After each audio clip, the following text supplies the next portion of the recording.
And good evening, everyone. Welcome back to Preterist Apologetics. My name is Don K. Preston. I am the president of Preterist Research Institute. That's my very good friend across from me right here, Mike Sullivan. And what we're going to do tonight, we are going to talk about maybe what might be called some newspaper exegesis. Newspaper eschatology. Newspaper eschatology, great term. And the reason we're doing so, needless to say, 2 weeks ago tomorrow, and this will probably air in the morning. If I get it processed, I'll do it tonight. We're filming on Friday evening, by the way. But 2 weeks ago, Hamas, the terrorist organization, whose avowed purpose in life is to kill every single, quote, Jew in existence. They said they're on record they would love for every Jew in the world to be gathered into the land of Israel so that they could kill them all there. That is their running record. So they attacked Israel 2 weeks ago, and Twitter and X and virtually every social media outlet is just alive. I mean, it's vibrant with predictions and comments and claims. This is it, folks. This is the beginning of Gog and Magog. This is the beginning of Armageddon, without a doubt. And Mike, I don't know if you saw it. I know Daniel Rogers saw it about 2 weeks ago. It was immediately before the outbreak of the Hamas invasion. There was a guy on YouTube. I'm assuming he was on Facebook. Yeah, he was on Facebook as well. And he said, without any doubt whatsoever, the rapture is going to take place tomorrow. I mean, yeah. He said there, and of course, I'm sitting back going, okay, this is a joke. This guy's having some fun, poking fun at the dispensationalist or whatever. No, he was dead serious. People kept asking him questions. Are you serious? Blah, blah, blah. Absolutely serious. We're not going to be here. If you're a Christian, you're not going to be here after tomorrow. but Don, there's no signs before the rapture, I right? know. How could he know this? I know. That's one of the many conundrums in the dispensational world. They tell us, no, no, no, the rapture has no signs whatsoever. And all they do is talk about signs of the end. That's all they talk about. I know. So, wow. So, anyway, the day after the appointed day of the rapture, it was really humorous. People all over YouTube, all over Facebook. Where'd he go? Where'd he go? Where'd he go? And they knew he was still around. He just wasn't going to say anything. Yeah. And then a couple of days after that, another one pops up, and he said, "Well, he got it wrong. I've got it right, and it's going to be happening just immediately." Well, he's disappeared as well. I mean, I have said this so many, many times before. You would think, after all of these on record failures, look at Harold Camping, for crying out loud. Look at Hal Lindsey. I mean, the list of failed Chuck prophets. Smith, Chuck Smith. Craig Laurie. You would think that people would learn. And yet, somebody new comes along, so to speak. Well, I know that so and so got it wrong, and I know that so and so got it wrong, but I want to tell you, I got it figured out. In late 2014, I was accosted by a young woman on YouTube, and she said, "I'm telling you right now, the rapture is going to be in September 2015." And so I said, "Well, I'll tell you what, let's do. I've got $500 that says it won't happen. You choose an independent source. You put up $500, I'll put up $500. And I said, now, if the rapture occurs, you certainly don't need the money if you've been raptured. But I said, guess what? I could always use another extra $500. And of course, she just scoffed, well, you're tempting God and you're this and that, and a whole lot of other names that weren't as charitable as that. And I kept pressing her. I kept pressing her. I said, when the date comes and goes, it was October of 2015, I think, and you're still here, will you have the courage to come back and to say, I was wrong. I'm willing to reconsider it. Let's study together. And she said, I'm not going to tell you that because I'm not going to be here. I said, no, no, Wow. no. Wow. That's the point. You will be here. Do you have the courage? Do you have the integrity to come back on this venue, this forum, and say, Don, I was wrong? Whatever, however you want to express it, and say, yeah, I've got to rethink. Disappeared, never to be seen or heard from again.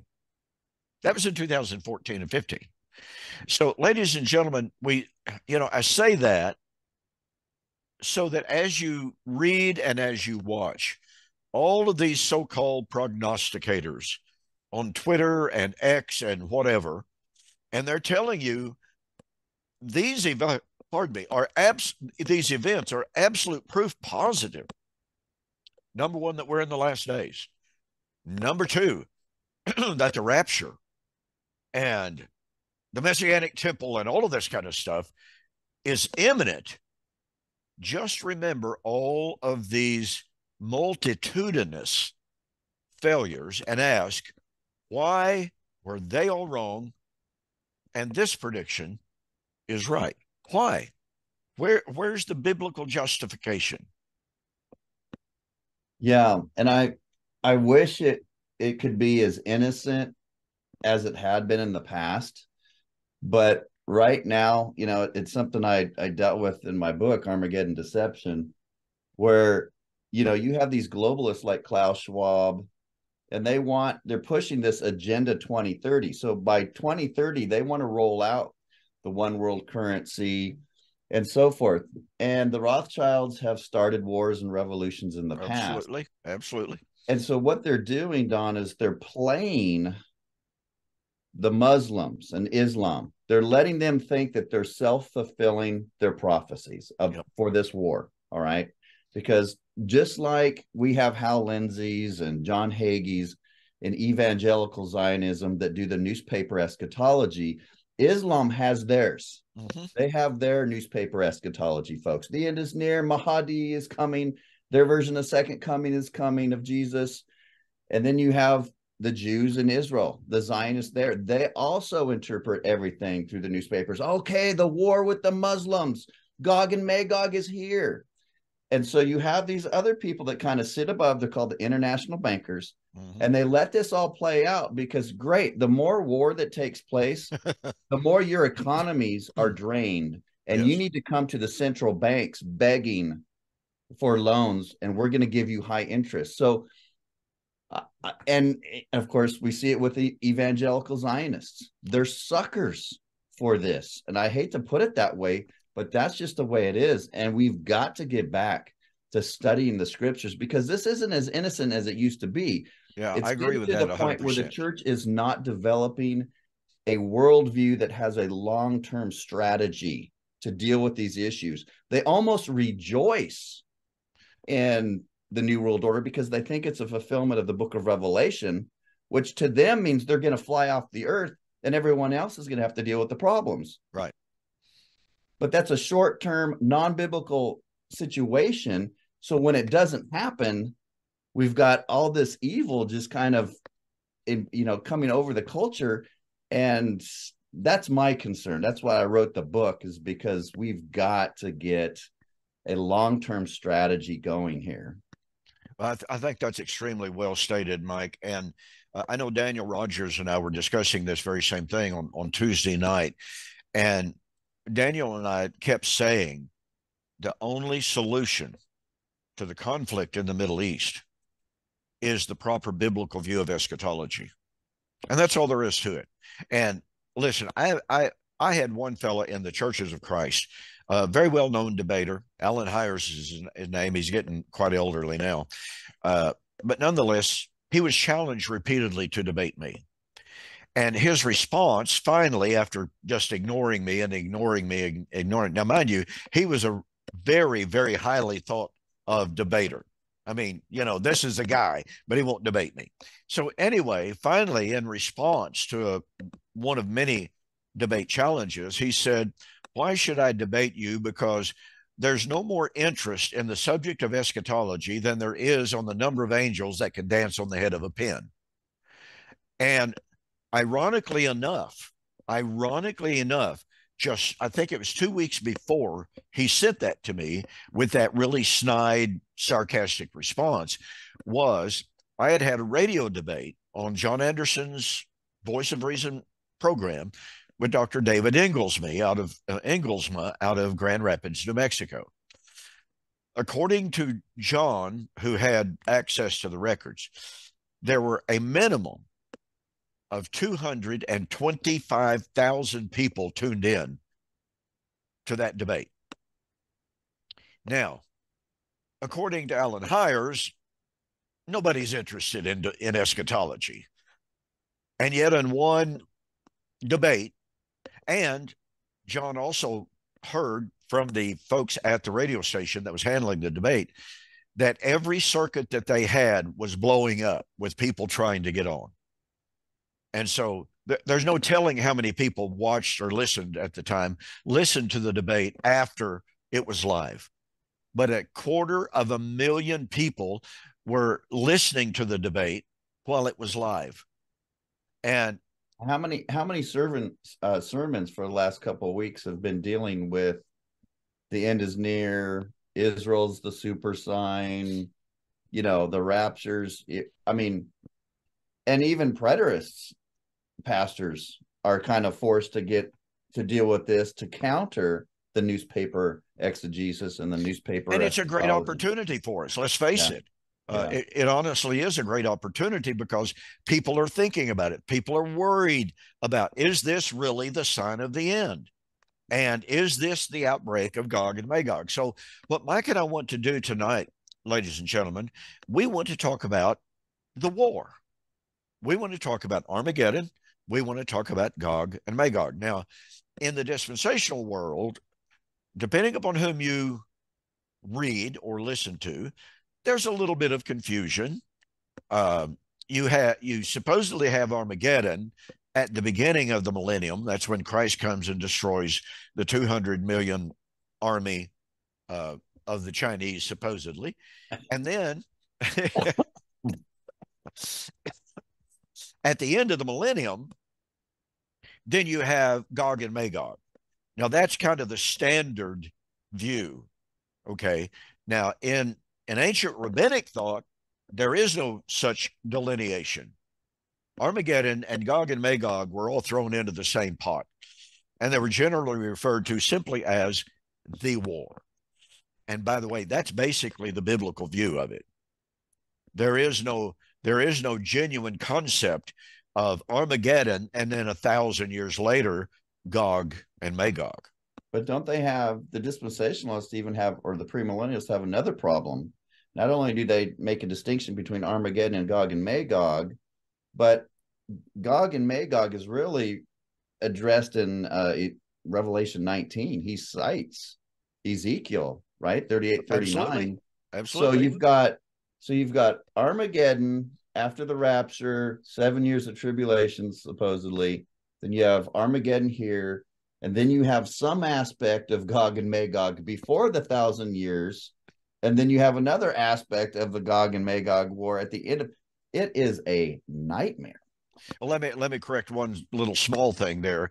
Armageddon in the dispensational paradigm is immediately before the second coming, because that's when the Great Tribulation is going on. The Great Tribulation, Gog and Magog, or excuse me, Armageddon, are all bundled up into the same package.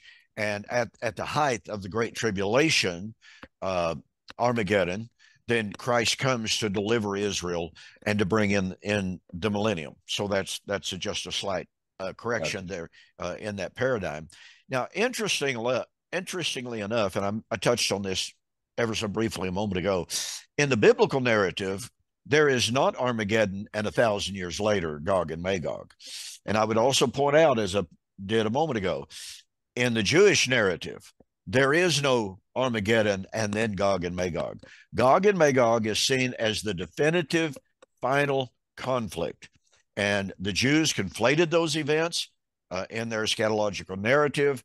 And so the dispensationalists have literally created a new doctrine when it comes to the eschatological narrative as taught by the rabbis, and of course, more importantly, as taught by the scriptures. So let's approach it like this. First of all, Mike, give us just a really, really quick thumbnail view of Ezekiel 38 and 39 of the key constituent elements that will help us maybe put a tack or a nail in the wall to come back to hang on to it, that about Gog and Magog. You know, what's the temporal context? What's the ideological context? Well, it's to take place in the last days.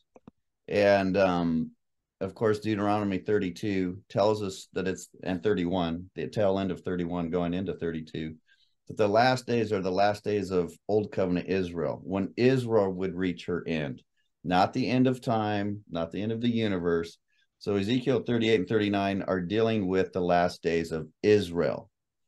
And you have, an explanation, description of this war with bows and arrows and horses, and not really sure how that fits in with the missiles and the nukes and everything else. That's a great point, because as you remember in my recent debate with Anthony Aquino, he insisted that 1,000 years in Revelation chapter 20 has to be at least 1,000 years.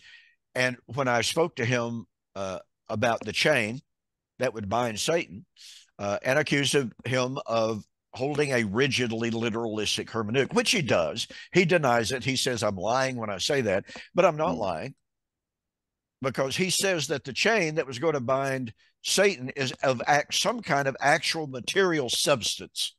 Well, if that's not a rigid literalism, I don't know what is.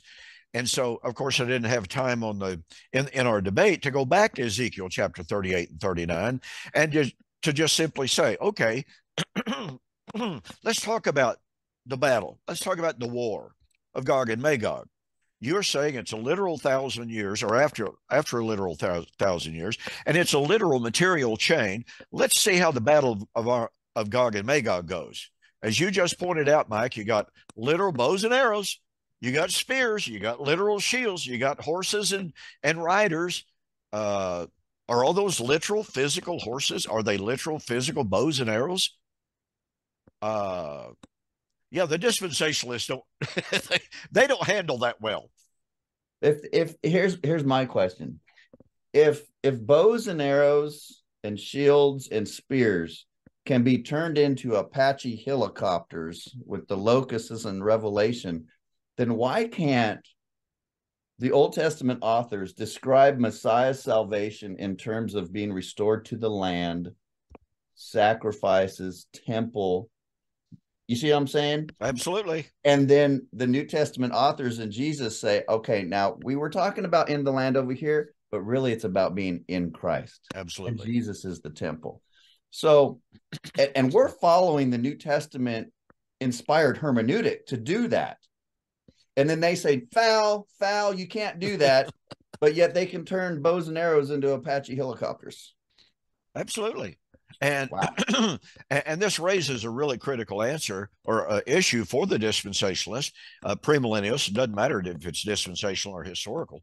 As a matter of fact, they both take that literalistic approach to Scripture. So if what we're seeing in the Middle East right now is Gog and Magog, we have every right in the world. Go back to the hermeneutical issue that you just posed. How can you take the 1,000 years literally, the chain literally, some kind of material substance, to be sure? It's an actual literal pit, by the way. It's a hole somewhere. I don't know where that hole is, but it's an actual literal pit and hole. And then come back and say, okay, we're looking at the beginning of Gog and Magog. I want to know, as you posed, where are the horses? Where are the bows and arrows? I haven't noticed Israel arming their soldiers with bows and arrows or shields or spears or whatever. And I certainly haven't seen them riding horses. Or, as you were saying, Revelation chapter 8 and chapter 9, how Lindsay proposed that these great locusts with stings in their tails and what have you, these are Cobra helicopters. Look at the imagery. Well, all of a sudden, where did the literalism go? Right. And talk about an inconsistent hermeneutic. Yes. And then they play, of course, Ezekiel 37 comes before Ezekiel 38 and 39. So we'll have Benjamin Netanyahu come over here to the United States.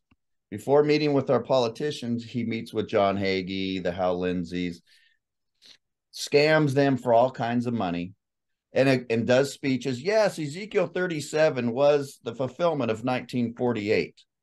And therefore, you've got to give me money so we can wage war against the Muslim world and build our temple, where the Dome of the Rock is. And all these Zionist Christians are just they love it. Oh. And so you have 1948 allegedly being the fulfillment of Ezekiel 37, which was really Ezra and Nehemiah and Israel coming back into the land under repentance, as Leviticus 26 and Deuteronomy 32 required. So it's got 37's got nothing to do with 1948, and neither does 38 and 39 have anything to do with an imminent war with Russia and the Muslims or any of that. And this goes back to one of the most fundamental questions that we could ask in all of this. You hinted at it, but you didn't state it clearly. So let's put this squarely on the table. Ladies and gentlemen, for Ezekiel 38 and 39, for Revelation chapter 20, verse 8, have anything to do whatsoever with the modern day, you have to have, now I want everyone to pay very, very careful attention to what Mike and I are about to say here. You have to have Old Testament, genealogically confirmed Israel restored to the land. Well, people just jump up and they say, well, that is Israel in the land. Well, wait a minute. Hey, that looks familiar. Good book on that subject. Listen, folks, God never, ever, ever promised to restore Israel at any time in her history in a state of rebellion and unbelief. Period. End of story. And yet, this is so fascinating. Arnold Fruchtenbaum, who is Thomas Ice's most famous and favorite go-to dispensational, converted Jew. Arnold Fruchtenbaum makes an amazing statement and admission. He says in 1948, the great majority, he estimates as much as 85% of the Jews that returned to the land of Israel were atheists, agnostics, and unbelievers. Those are his words, ladies and gentlemen. They're not mine. They're not Mike's. Those were Arnold Fruchtenbaum's own words. And Thomas Ice agrees with that. So somebody show me how the state of Israel today, which is no better off ideologically or theologically than they were in 1948. They're still comprised of atheists, agnostics, unbelievers. Folks, you do understand, do you not, that in Israel today, it is against the law to try to teach someone about Jesus. Absolutely. They hate. You get spat on, arrested. You can't even become a citizen. You can't even become a citizen of Israel if you're a Christian at this point. And so the question is, are we supposed to believe that God is looking down on this nation that is not genealogically confirmed as, quote, Israel, the bloodline of Abraham? They're Ashkenazi, Sephardic, on and on. Mm-hmm. They cannot be confirmed genealogically as the bloodline of Abraham. It's impossible. Little very quick backstory here. I've mentioned this many, many times. I've got a good friend in Israel. He's been keeping me up to date, by the way, on all of the things going on in Israel and the horrific nature of it. I asked him just recently, how does Israel today confirm if someone is of the Levitical priesthood or not? With all the hoopla that goes on about a rebuilt temple and restored priesthood, et cetera, I said, how does someone go about proving that they are of genuinely Levitical and Aaronic priesthood?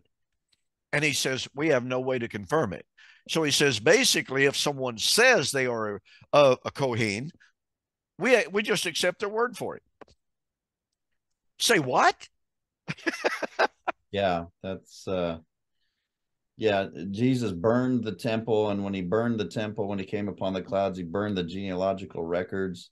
And so if you define yourself as a Jew racially, you can't, because you can have no connection to a tribe. If you define yourself as a Jew because you believe in Judaism as related to the Old Testament, you can't, because Christ ended that covenant and the scepter departed from Judah and has been given to the church, to the gospel. So, and, John Hopkins did some genetic testing on 90% of, the Jews that are in Israel today. And they said like 95% of them are Khazarian, have no relationship to a Semite. Whereas the Palestinians that had been there before they came in and took over, the Christian Palestinians and some of the Muslim Palestinians, they are of Semitic origin, and they have more genetics that would be related to Abraham. So, it's funny because it's a scam. Yeah, and the incredible tragedy, the great majority of the dispensational world, even the historic premillennial view, when they hear what you and I are saying here, and folks, this is easily checked out. Okay, Mike and I didn't make this stuff up. If you'll go and look up the article Jew or Israeli in Collier's dictionary, in the American dictionary, in the Encyclopedia Judaica, guess what they say? That's the good one. That's the really good one. They say it is a myth, unsupported by the facts, unsupported by anthropology, and unsupported by anything, basically. History, anthropology, everything. Nothing supports the idea and the claim that there is a homogenous nation descended by blood to Abraham. Now, I can well imagine some dispensationalists jumping up and down and screaming, anti-Semitic, anti-Semitic, anti-Semitic. You hate the Jews. Has nothing to do with hating anyone. Right. These are the facts of history. They are the facts of anthropology. These are just simply the facts. Okay. I asked someone just the other day, based upon Esther chapter 8. This individual, by the way, was talking about the blood that it takes to be a Jew today. Well, this demonstrates an incredible amount of ignorance. Yeah. And I won't call any names here, but to say that, quote, Jews, unquote, are identified by blood today, and the illustration this individual gave, well, how much blood does it take to be a Jew? The same amount of blood that it took for Hitler to kill 6 million Jews. The same amount of blood that it took for this and that and the other. And I'm going, oh, mercy, mercy, mercy, mercy. Such a display of utter, absolute, unmitigated ignorance and arrogance. I would also add to that little equation there. I don't mean to be unkind, but that's what it is. When you say Jews are identified by blood, well, let's see. In Esther, in the wonderful story of Mordecai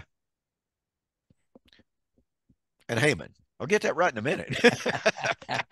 Haman's gallows, yes. Yeah, I told you I was up since 2:15 this morning with no break whatsoever. So the old brain's a little bit slow this evening. So anyway, in that wonderful story, in the Jews' triumph over Haman and the wicked forces, in that victory, it says, Esther chapter 8 and verse 17, in that very day, many of the inhabitants of the land, folks, we're talking about Persians. They're not Jews. They are absolutely not Israelites. They are Jews. I'm sorry, they are pagans. In that very day, many of the inhabitants of the land became Jews. So I asked this individual, I said, if being a Jew is something related to blood, did these pagans get massive blood infusions? Blood transfusions? Oh, wait a minute. Did they withdraw marrow and DNA from the Jews and shoot it into these pagans to give them, Jewish DNA? Well, of course, he had totally ignored the questions. He refuses to answer questions. This individual does. He just keeps on making his unsupported claims. So anyway, this brings us back to what Mike and I are emphasizing here. For the battle of Gog and Magog to take place, according to Ezekiel 37, 38, 39, Israel by blood, what Paul called my brethren according to the flesh, Romans chapter 9, verse 3. My kinsmen according to the flesh. They would have to exist as a nation. Now, when you have the Israeli authorities, anthropologists, historians, geneticists, et cetera, all saying there is no such thing as a nation made up of blood-related Israelites today. When we have those very same people telling us, who is a Jew?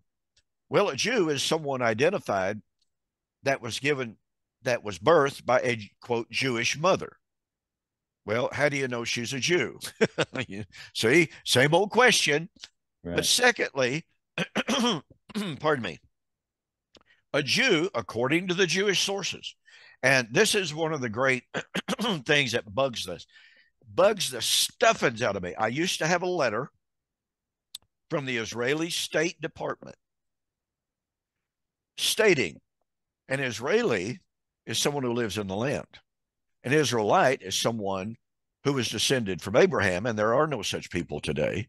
And a Jew is someone who follows the Jewish religion. Oh, there you go. Yeah. Now, that was the Israeli State Department. Mm-hmm. Well, I lost that letter in my move out of my offices, when I lost my office space. It's probably buried about 6 feet deep in some of my piles. So their own state department they're anti-Semitic. Oh, absolutely. They are. They hate themselves.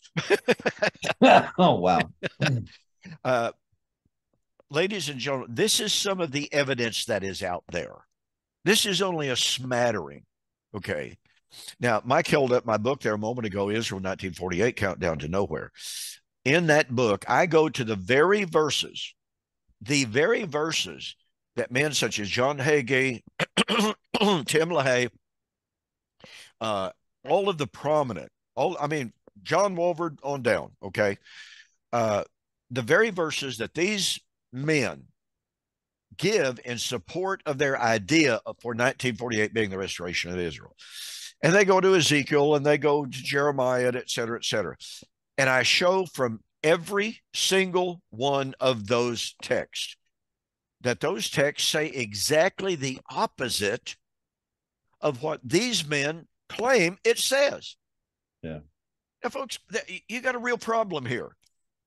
When you go to the verses that someone says, this proves that Israel in 1948 was the restoration of the nation of Israel, and when those very texts say, Ezekiel chapter 20 is a prime example of this. I can't tell you the number of dispensationalists who cite Ezekiel chapter 20. I give citation after citation in this book, Israel 1948, Countdown to Nowhere. So they give this claim. Ezekiel chapter 20 and following proves that God promised to restore Israel to the land in 1948. Well, Ezekiel chapter 20, 22-32, God says, I will bring you out into the wilderness. I will bring you into bondage of the covenant. Now, what that means was he was going to bring the curses of the covenant on them. And he says, I will purge out from among you all of the rebels. They will not enter the land. Wait a minute. I'm sorry. Yeah, total opposite. Oh, absolutely 100% opposite. And yet here are these men, John Hagee and the rest of them, quoting Ezekiel chapter 20 to supposedly prove that God promised to restore Israel in a state of rebellion and unbelief. And yet God said, nope, nope, nope, nope. I'm going to purge out the rebels. The rebels will not enter the land. And yet Arnold Fruchtenbaum, once again, 85% of them were rebels. Exactly. So, ladies and gentlemen, this is why Mike and I know that we have a perfect right to call into question all of these claims that are all over Twitter and X saying, oh, this is it. This is the end. Because number one, there is not an ethnic homogenous nation of Jews, Israelites today. Number two, even if you could identify that group that calls themselves the Jews, Israel, as a homogenous, genealogically confirmed group, you'd still have to explain how in the world they got back there, being under the curse of God's wrath. Yeah, there's no gathering in the land in unbelief. No. According to Leviticus 26 and Deuteronomy 28 to 30. It's a non-starter. And yet, again, this goes back to how the dispensationalists, they take the explicit words of Scripture. The rebels, will not enter the land. And the dispensationalists say, see, God promised to return them in a state of unbelief. I know. Ladies and gentlemen, how someone can fall under the, may I use the terminology here, can fall under the spell of someone so thoroughly. Number one, you never ever read the passages that they cite. That's the problem, isn't it, Mike? Yeah. They have these prominent televangelists who have millions of followers, who very often say, Benny Hinn says it all the time, the Lord spoke to me in a voice as clear and plain as the voice I'm using right now. Well, hey, I mean, if the Lord speaks to a man in the voice that plain, who am I to argue, right? That's what people think. I can't argue with somebody like John Hagee. Look at all the verses that John Hagee can quote. My goodness. Jack Van Impe, my goodness gracious, how he could quote the Bible. And misused every one of them. Every one of the verses. Yeah. I mean, that's what happened with me under Chuck Smith.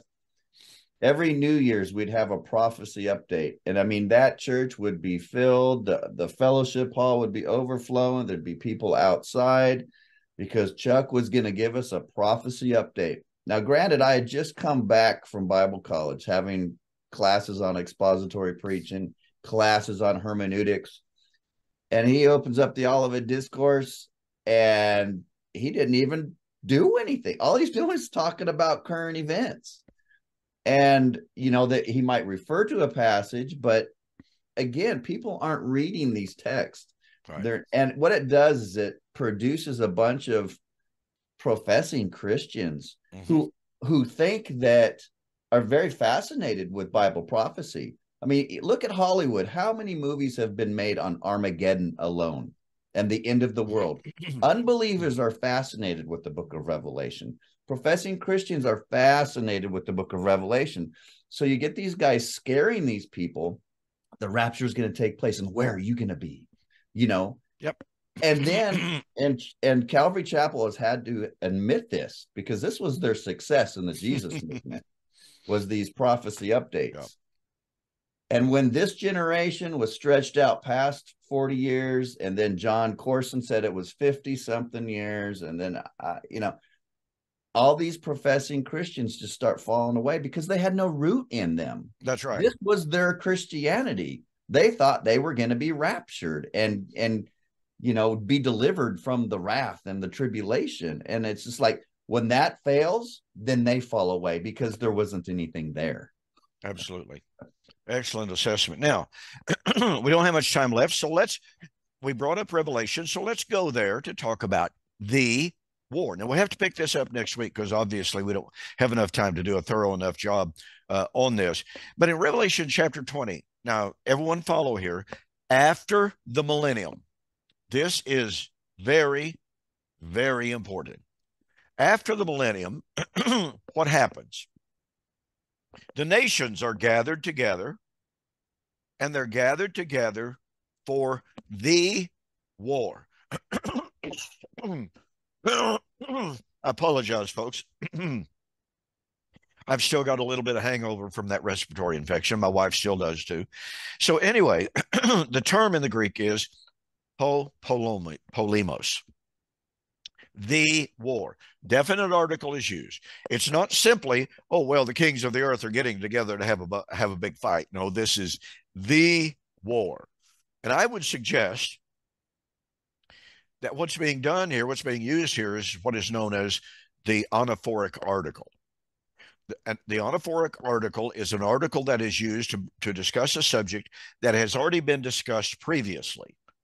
And so by using the definite article, the writer or the speaker is taking the mind of the reader right back to the previous discussion of that subject. Doesn't matter what the subject is. But the use of the definite article takes the reader's mind, the listener's mind, right back to the previous mention of it. So where do we find the previous mention of the war? By the way, the war, when the kings of the earth are gathered together against the Lord and against his anointed one. We find that in Revelation chapter 19, verses 14 and 15. Mike, do you have it there? You want to read it? I don't. Oh, okay. I'm sorry. I didn't mean to put you on the spot like that. Revelation 19, what verses? 19, 14, and 15. Boy, my eyes are bad. What they call getting old, Mike.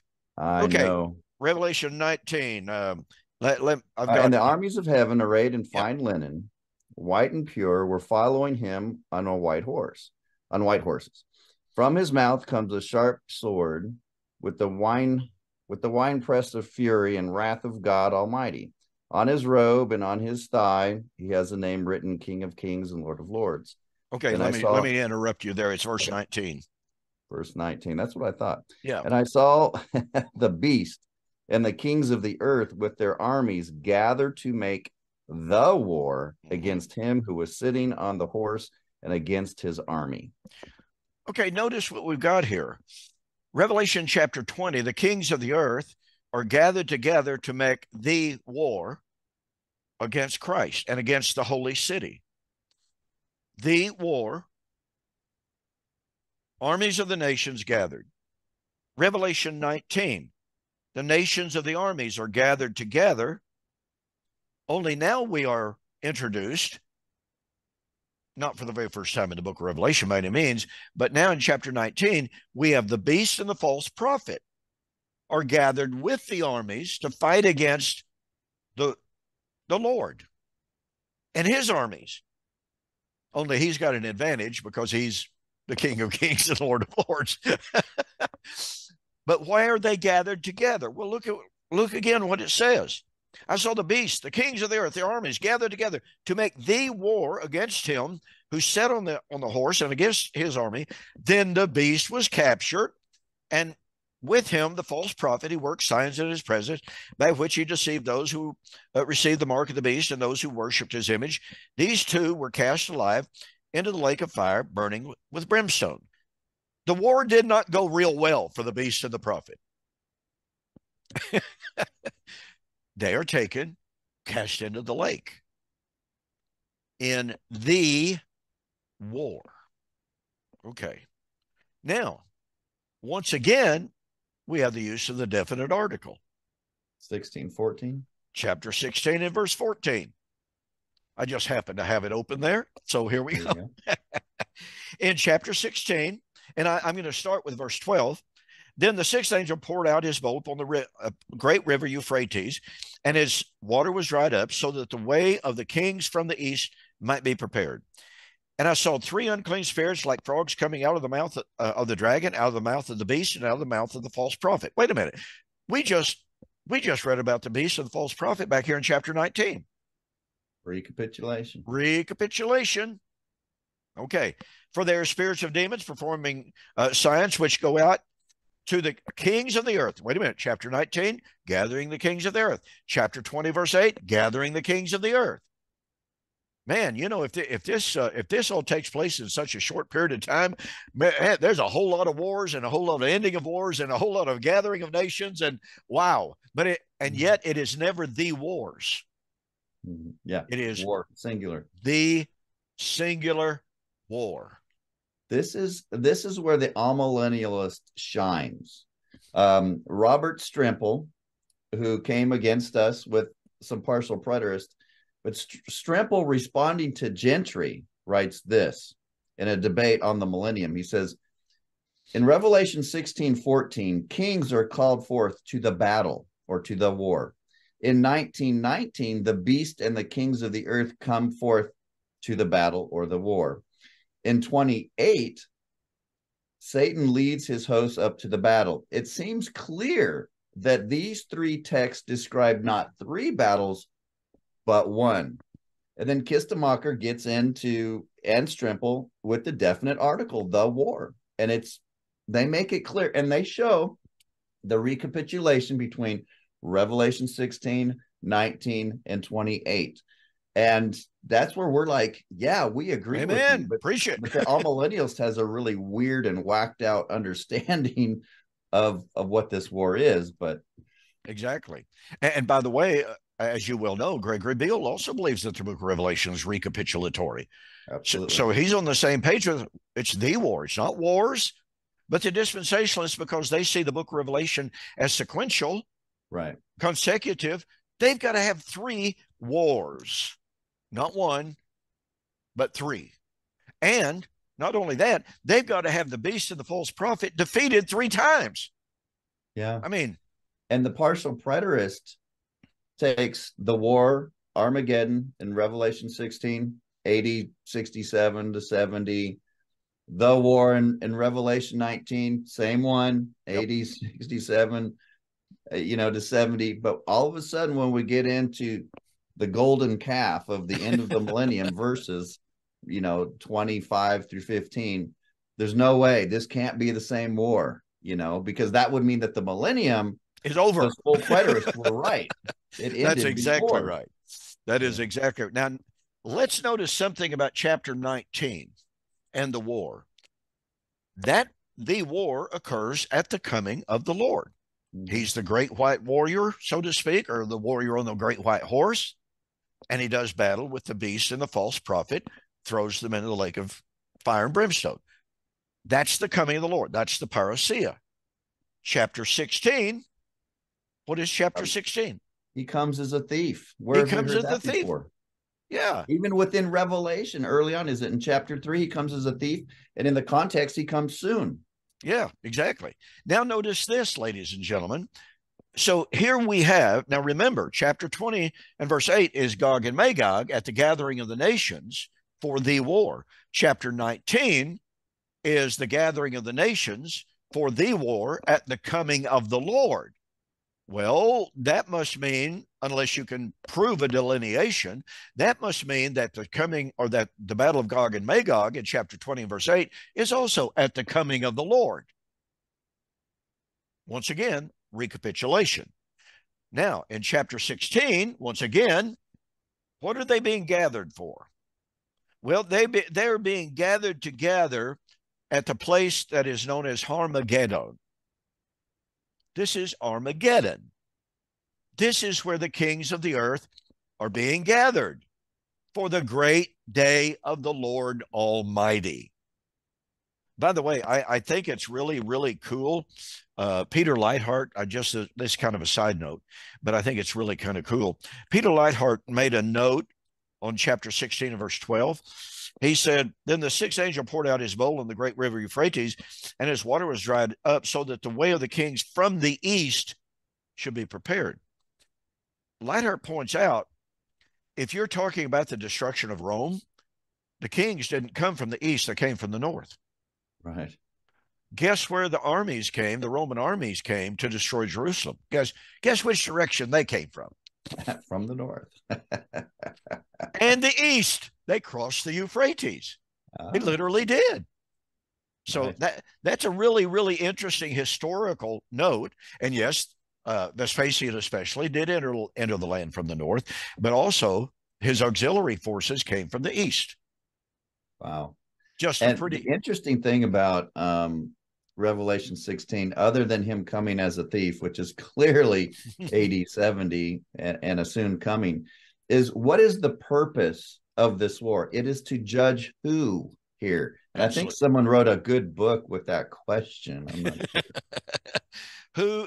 Who, Who is this Babylon? bingo. Yeah. So the purpose of the war is to judge Babylon for doing what? Chapter 16, verse 6. They, Babylon, have shed the blood of the saints and of the prophets, and you have given them blood to drink, for it is their just due. That just due is really kind of it's almost a technical term. That's covenantal terms. This is God saying they've broken your covenant. They're going to get what's coming to them according to the covenant, which you see covenantal language all throughout chapter 16. When Babylon the Great was remembered before God, that word remembered is Qatar, I think, if I remember correctly, and Zakar, excuse me. And it's a covenantal remembrance. So God, due to her rebellion, whoever Babylon is in Revelation chapter 16, it is an entity that had been or was in a covenantal relationship with God, and due to her violation of that covenant, how did she violate the covenant? Oh, she killed the prophets. She killed the saints. And as a result of that, God remembered her and brought the curses of the covenant on her. And the next verse brings us back to Revelation 6 to make that martyr connection. Every Absolutely. island fled away, and the mountains could not be found. Is this taken from Isaiah 2? Isaiah 2, 19 to 21. Okay, and so is Revelation 6, and so is 2 Thessalonians 2. But Jesus identifies this war of Isaiah 2 and 3 as taking place in AD 70. No commentator denies that in Luke, 23? 21, 24. Yeah. We'll get to it this evening, but maybe. So look what we've got, folks. Once again, a little bit of recapitulation. No pun intended. Chapter 20, verse 8. At the end of the millennium, the kings of the earth, Satan gathers the forces, the kings of the earth, to do battle with God and with the Messiah in the war. Now, interestingly enough, fire from heaven comes down and consumes. 2 Thessalonians chapter 1. Yes, and our good friend Keith Matheson. Yes, indeed. Just so happens to take that as AD 70. Yes, indeed. The end of the millennium, coming of Lord. Guess what we have in 2 Thessalonians and Revelation? 2 Thessalonians. The Thessalonians were being persecuted by the Jews for their newfound faith in Jesus as Messiah. And Paul says, we rejoice in your sufferings for him and your patience. You're in the midst of the tribulations which you are currently enduring, which is an evident sign or token of the righteous judgment of God, who will repay with tribulation, Greek word thalipsis, those who are, present active participle, those who are troubling you, thalipsis, and to give to you who are being troubled, again, present active participle, to those of you who are being troubled, rest, anesis, relief from that persecution, when the Lord Jesus is revealed from heaven in flaming fire, taking vengeance on those that know not God. So Paul in 2 Thessalonians chapter 1 is talking about the coming of the Lord in flaming fire to avenge the blood of the martyrs. Revelation chapter 20, the coming of the Lord in flaming fire to destroy Satan. Who's Satan? The great persecutor of God's people in the book of Revelation, which is none other, than Babylon, the city where the Lord was crucified. Folks, this is hand in glove, is what this is. You got to have some really good, strong evidence or some really strong prejudice, some really strong tradition to not see these parallels and these perfect connections between these passages. Now, remember what we've already established in chapter 20. Chapter 20, this gathering of the nations at the end of the millennium for the judgment of the great, or the false prophet and the beast, according to chapter 19, is at the coming of the Lord. Well, what happens to this Babylon when the Lord comes against her? Well, let's see, chapter 16, or 17, verse 10 and following, she's burned with fire. Yeah. This common theme of fire at the judgment of the Lord in vindication of the martyrs. So we come right back to chapter 16 now. So what do? What do we find once again? We have the gathering of the nations, the kings of the earth, for that great battle at the place called Armageddon. So this is the battle of Armageddon. Oh, wait a minute. So we got the gathering of the kings of the earth, Armageddon, to do battle with the Lord. Revelation chapter 20, got the kings of the earth gathered to do war with the Lord at his coming. So do we have two different comings of the Lord for the great battle, the war? Exactly. Yeah. That's the dilemma that they're faced with. And then you have partial preterists telling us that the war of Revelation 16 and 19 was AD 70. You have the amillennial saying you can't do that because it's the same war as Revelation 20. And then we come in and say, well, we agree with both of you. Absolutely. Therefore, all three wars were fulfilled in AD 70. But if you do that, somehow you're a damnable heretic if you combine the two. Exactly. Or the coming of Christ throughout the book of Revelation ends the millennium. Yeah. Well, the partial preterists say every reference to the coming of Christ in Revelation is AD 70. The amillennials say, no, it's the second coming that ends the millennium. Well, hello, that's our view. Yeah. It is amazing. And of course, you and I both gone through the same transition in our views. You know, you came from a different eschatological paradigm that I did. I was an amillennialist. You were raised in that dispensational paradigm. But both of us came to the same kind of epiphany, if you please, about seeing this consistency that is so demonstrably clear, but is hidden by all of this pontification of preachers telling us the end is near, all the while ignoring all of this information.